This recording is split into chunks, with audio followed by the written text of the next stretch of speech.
And welcome to my channel. I want to share with you a technique that I use to rig a bow and arrow in this shot. I'm going to, this is the shot. Let me play through it. Yeah, so this is the scene, and if you look to the arch, it bends with the line.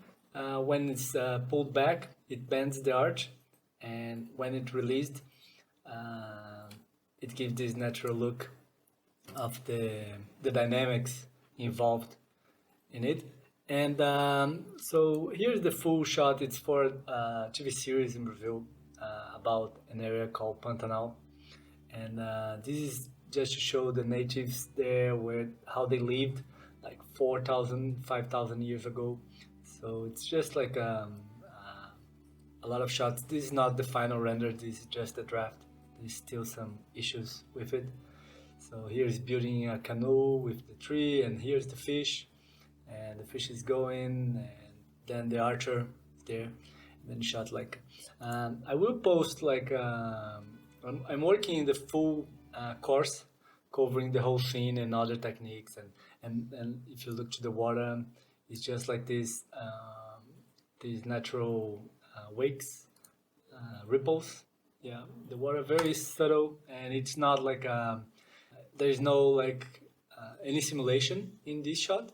Let's dive in. So basically, let me go through. Yeah, so here in the Houdini scene, we have this arch, and the arch is basically built like this. I didn't use any rigging for the arch. I use a kitsu to rig the character, and the arch here is just a placeholder. So just for me to understand where he is, and how I want like this hand to pull the to pull the line. So it's just like a placeholder. So when the hand releases, poof, then the arch releases. So that's the scene. In the course, I'm going to cover the whole setup for this, and how his feet is actually moving the canoe. I have like the arch is attached to his hand, but the arch itself, I decided to try to approach this in a different way using Houdini. And here's the setup, and if you have a look, it's very clean, very simple setup. And if I come to this transform, let me just put it here. If I go here, you see I pull this line down, and the arch is going to bend accordingly. And if I pull up, it's okay. So I could follow his hand wherever his hand was pulling the line, and it's going to just like follows. And it's a very clean, very easy setup, and that's why I want to share this video. So basically, I start with a tube, and then I put down some normals, and I convert this just to polygons, so I could just like use the UV flatten. In the UV flatten, I just got like some seams, like yeah, these are the seams. So this one in the top, this line, and I think there was something here in the bottom. I don't know why it's not there, but basically, when we go to this view, yeah, that's the UVs, and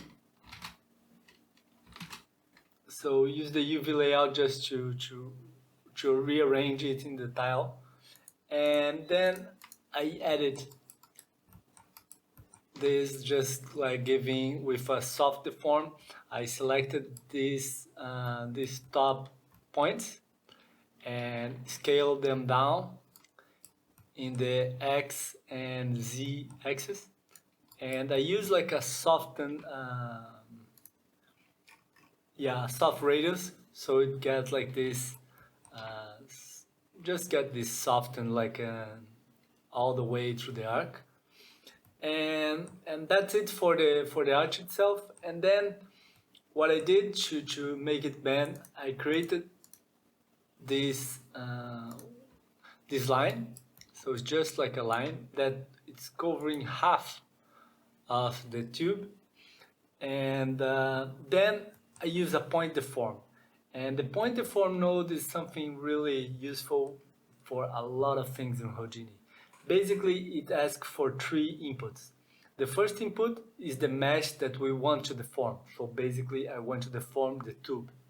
I want to bend it. So this is the geometry that I want to bend. So the second one is the rest point. So the only thing that it's really important for the point deform node to work is that like these two inputs need to have the same amount of points. So that's the only thing. So I place this line, and the same amount of points is going to be connected to these both. But one of them is just the rest one, so it's just the line that's just straight. In this case is the line, but you can use like anything. You can use a grid, you can use like a scatter point, a sphere, a cube, any geometry that you want. And so I just mirror it up in the y-axis, yeah, in the y-axis, the direction, and I need to mirror also in here. But then I use like a band, and I had like two different bands. Let me just go here. Yeah. So the first band is just like this to give this amount of a starting point for the band.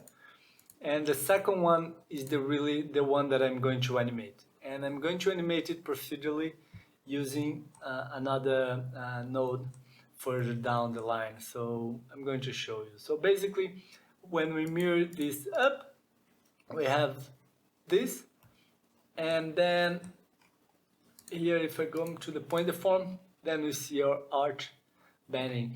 And the way I did it, like I wanted the top to be like a bit straight and not like so the line would be attached not to the top most, but a bit like maybe 5%, 3% down both sides. So give this this natural look, and everything you can control with the bend node, with the capturing region and all that. So it's really easy. And now if I would come to this bend and animate it or just change it, it would bend more or less. Okay, so then I didn't want to animate the whole thing manually and do this and then match the line and match the hand of the character bending the arch.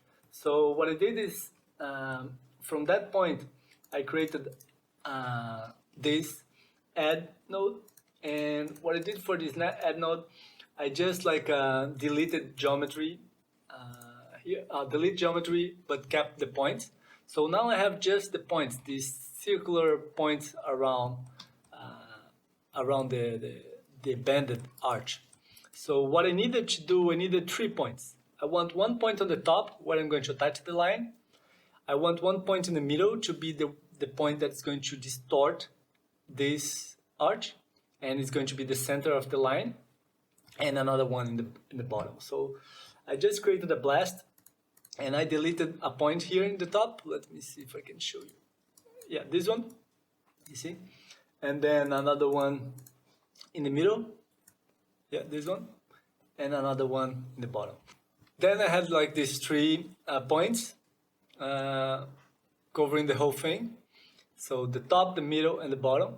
And so this one in the middle is the one that I need to animate, so we could just change the whole arch dynamics.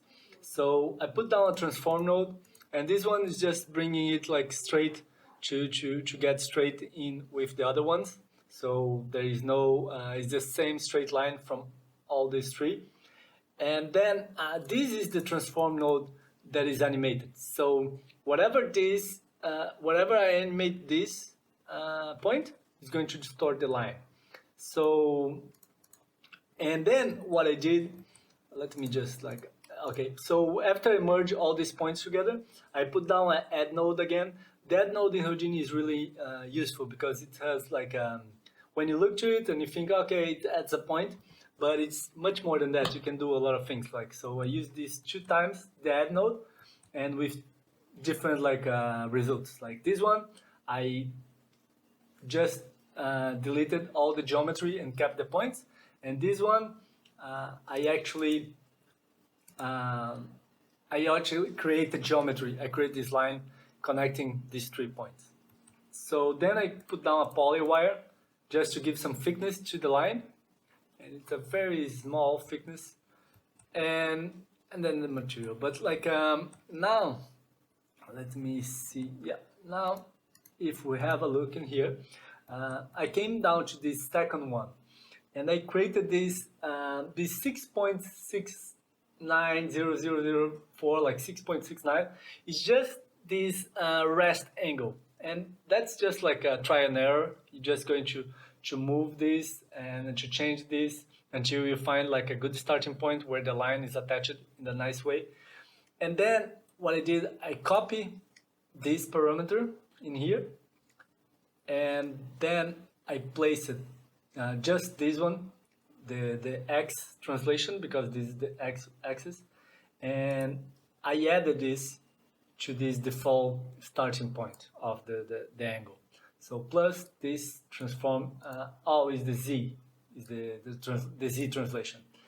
And then when I put this, okay, it gives like already, like now it's distorting the arch, but then I just divided by 0.015, and this is also try and error depending on the scale and how much you want to change the reaction of this. So let me show you. I'm going to come in here, and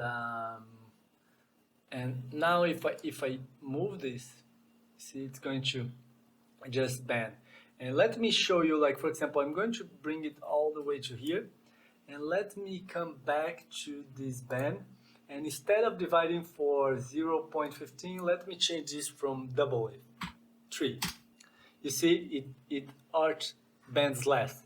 So this gives us a good control over how we want to bend this arch.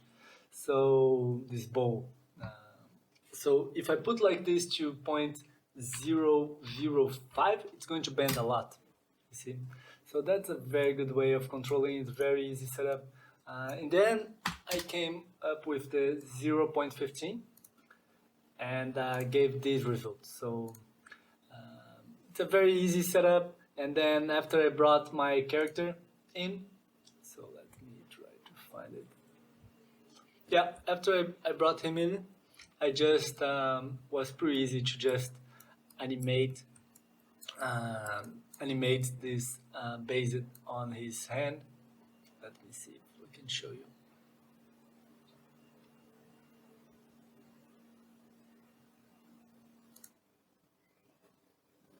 I think yeah, so I think his animation is more towards the end because there's other things happening in the scene before reaching to this guy. So yeah, so basically that's it. So you manually bring that transform of that middle point. Just animate this with his hand. You can do it manually. I did it manually because it was really easy. But you could also attach it to his geometry in the hand, and you just follow this hand. So in the end was a very easy setup. And here is the fish animation. I just created like a very easy animation on the fish, and he's just following his spline. And then in the end, when the arrow hits him, I just make him like shakes. He just like shakes before he falls down to the end of the ocean. Let me see. Okay, so we're going to have a better view from here. So yeah, I hope you liked it. If you have like anything from this shot that you want to see more details or to see more information about, let me know, and thank you, and see you in the next one.